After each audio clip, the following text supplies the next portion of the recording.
Il existe un moment dans la vie où chacun se retrouve à un carrefour invisible. Un moment où l'on prend conscience que la direction choisie déterminera non seulement notre avenir, mais aussi notre identité, nos opportunités et notre paix intérieure. Ce moment peut survenir à 20 ans comme à 60.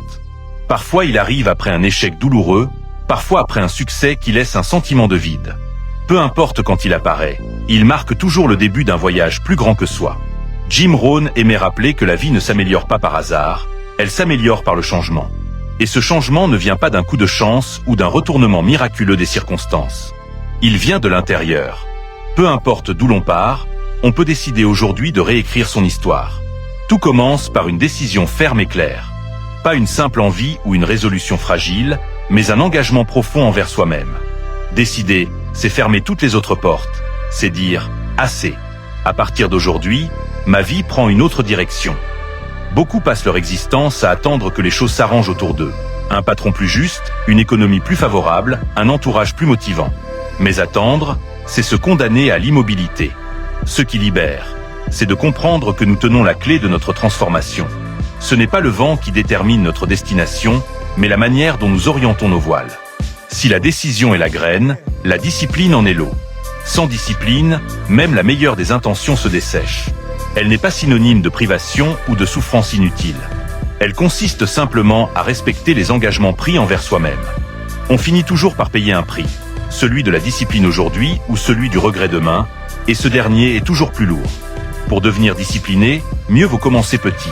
Se lever à l'heure fixée, lire quelques minutes par jour, planifier la journée à venir. Ces petites victoires sont des briques qui, jour après jour, construisent un caractère solide. Apprendre en permanence est une autre clé. Le monde appartient à ceux qui évoluent plus vite que les autres. Mais apprendre n'a de sens que si l'on agit ensuite. Un livre lu sans application est une graine laissée dans un tiroir. L'éducation formelle peut offrir un métier, mais l'auto-éducation ouvre les portes de la liberté. Il faut donc être le concepteur de sa propre formation. Choisir des lectures qui nourrissent l'esprit, écouter des mentors inspirants, filtrer les distractions qui encombrent l'esprit. Comme un jardin, notre esprit doit être protégé des mauvaises herbes. Nous ressemblons aux personnes avec qui nous passons le plus de temps. Si notre entourage est négatif, nous finirons par absorber ce pessimisme. Si au contraire nous fréquentons des personnes ambitieuses et intègres, nous serons tirés vers le haut presque naturellement. Cela ne signifie pas qu'il faut couper tout lien, mais il est essentiel de reconnaître l'influence des autres et de protéger notre énergie. Enfin, il faut comprendre que l'inaction est le véritable ennemi de la réussite. Le bon moment n'existe pas. Chaque journée d'attente est une occasion perdue. Commencer, même avec des pas hésitants, vaut mieux que rêver indéfiniment d'un départ parfait.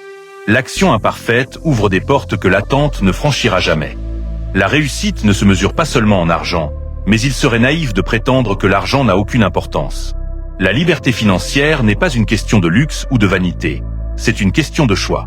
Lorsque vous êtes libre financièrement, vous n'êtes plus prisonnier d'un emploi qui vous épuise ou d'obligations qui vous enferment. Vous avez la possibilité de dire oui aux opportunités qui vous passionnent et non à ce qui ne correspond pas à vos valeurs. Construire cette liberté ne se fait pas en un claquement de doigts. Cela commence par comprendre la différence entre gagner de l'argent et le garder. Beaucoup travaillent dur pour remplir leurs poches, mais laissent filer leur argent aussi vite qu'il est arrivé. La première leçon est simple. Dépensez moins que ce que vous gagnez, puis investissez la différence. Même une petite somme, investie régulièrement, finit par devenir un capital puissant avec le temps. Le temps justement. Il est notre ressource la plus précieuse et pourtant la plus gaspillée. On peut toujours gagner plus d'argent, mais on ne peut jamais racheter une heure perdue.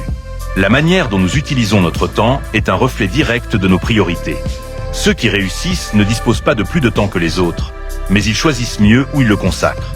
Ils savent dire non aux distractions, même aux petites, parce qu'elles finissent par dévorer les heures. Chaque journée devrait comporter un moment pour apprendre, un moment pour agir, et un moment pour se reposer et se recentrer. Vivre avec une vision claire est ce qui donne une direction à toutes ces actions. Sans vision, on risque de courir vite, dans la mauvaise direction. Une vision n'est pas seulement un rêve. C'est une image précise de ce que vous voulez devenir et créer. C'est un cap que vous gardez en tête, même quand les vents sont contraires. Écrivez cette vision, relisez-la souvent, et laissez-la guider vos décisions. Plus elle est claire, plus vos pas seront assurés. Il faut aussi accepter que sur le chemin, il y aura des saisons. Comme dans la nature, certaines périodes seront fertiles et pleines de récoltes, d'autres seront froides et exigeantes. Le succès consiste à travailler avec ses saisons plutôt que contre elles. Pendant les périodes calmes, préparez le terrain. Pendant les périodes intenses, donnez le maximum. Chaque étape a sa raison d'être. Et surtout, rappelez-vous que le succès est un processus, pas un événement soudain. Ce n'est pas une porte que l'on franchit, mais un chemin que l'on marche chaque jour. C'est la somme des petites actions alignées avec votre vision qui, un jour, vous fera regarder en arrière avec un sourire et dire « J'ai construit ma vie, pas seulement vécu ma vie ».